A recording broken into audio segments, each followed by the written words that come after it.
प्रिय धैर्य. खरं तर गेल्या काही महिन्यांपासून आपल्या आयुष्यात जे घडतंय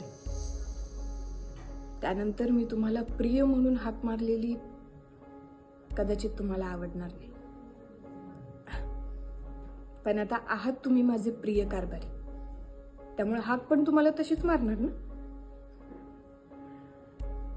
धैर्य, तुम्ही मला अनेकदा विचारता तुम्हाला सोडून का जात नाही. आज त्याचंच उत्तर देण्यासाठी मी तुम्हाला पत्र लिहिते. तुम्हाला जेव्हा पहिल्यांदा भेटले होते ना, तेव्हा तुम्ही पैशांचा माज असणारे, स्त्रियांचा अनादर करणारे वाटला होता. एकमेकांना खुन्नस देता देता एकमेकांचे मित्र कधी झालो, एकमेकांच्या प्रेमात कधी पडलो काही कळलंच नाही. एकमेकांच्या प्रेमात.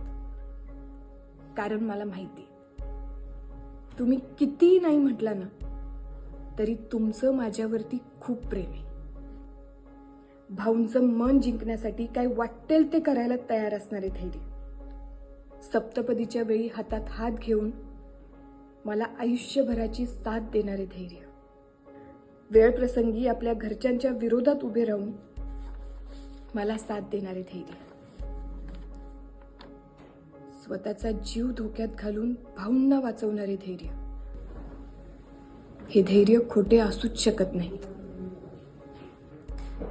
मला नेहमी वाटायचं तुम्ही सगळ्या मुजुमदारांपेक्षा वेगळे आहात. माझा समज खरा ठरला.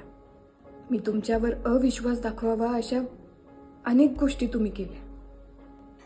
पण माझी खात्री आहे त्या सगळ्या गोष्टींमागे नक्कीच काहीतरी कारण आहे आणि मी ते कारण शोधून काढणार. आपल्यात आलेला हा दुरावा कधी कधी सहन नाही होत मला.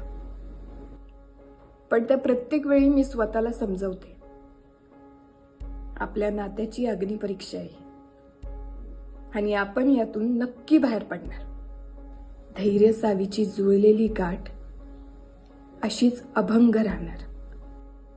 कारण तुम्हाला तर माहितीच आहे तुमची सावी किती हट्टी आहे. आणि सावीने ठरवले डोक्यानं वांड पण दिलानं खवा. कसाही असला तरी कारभारी ह्योच हवा. तुमचीच प्रिय कारभारी सावी. हे पत्र मी धैर्यसाठी लिहिलं होतं.